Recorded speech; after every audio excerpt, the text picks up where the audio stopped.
Sir வணக்கம். நீங்கள் வந்து அன்பு அறக்கட்டளைன்னு ஒரு ட்ரஸ்ட் வச்சுருக்கீங்க சார். அந்த ட்ரஸ்ட்டில் இருந்து நீங்கள் நிறைய உதவிகளும் செஞ்சுட்டு வரீங்க. எனக்கு இப்போ ஒரு மாபெரும் சந்தேகம் சார்.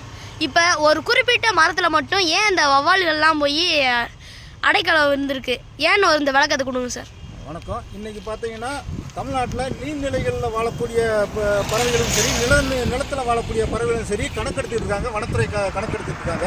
ஆனால் இன்னைக்கு நம்ம சிறுத்தைலேருந்து கம்ப செல்லக்கூடிய முல்லை பெரியாற்றின் கரையில் வந்து ஒரு மரம் இருக்குது. அது வௌவாலுக்கான ஒரு மரம்.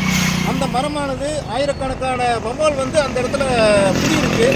அந்த வௌவால்களை பாதுகாக்கும் விதத்துலேயும் அதே மாதிரி அது கீழே வந்து புகை மூட்டாமல் இருக்கிறதுக்கும் அதை பாதுகாக்கணும் ஒரு எண்ணத்தில் தான் வந்து இன்றைக்கி டியூல் நியூஸில் வந்து நான் சொன்னேன்.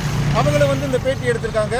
இந்த வௌவால்களை பாதுகாக்கணும். ஏன்னா ஒரு குறிப்பிட்ட இடத்துல வந்து வௌவால் இருக்குது அப்படின்னா அந்த இனம் வந்து அழிஞ்சிடக்கூடாது. ஏன்னா இது ஒரு மகத்துவமான, அதாவது நம்மளுக்கு வருங்காலத்துக்கு தேவையான ஒரு தான். ஏன்னா பறவைகளோடு சேர்ந்து தான் நம்மளும் வந்து இருக்கோம். அதோட பயனும் வந்து நம்மளுக்கு என்னன்னு நல்லா தெரியும். அதனால் இங்கே கம்பமுட்டு சுருளிப்பட்டி போகக்கூடிய இந்த முல்லை பெரியாற்றின் கரையில் ஒரே மரம் தான் இருக்குது. அந்த மரத்தில் ஆயிரக்கணக்கான வௌவால்கள் குடியிருக்கு. அந்த வௌவால்களை பாதுகாக்கணுங்கிறது என்னோடய கோரிக்கையாக வைக்கிறேன். இது அரசுக்கு நான் எடுத்து சொல்கிறேன். நன்றி சார்.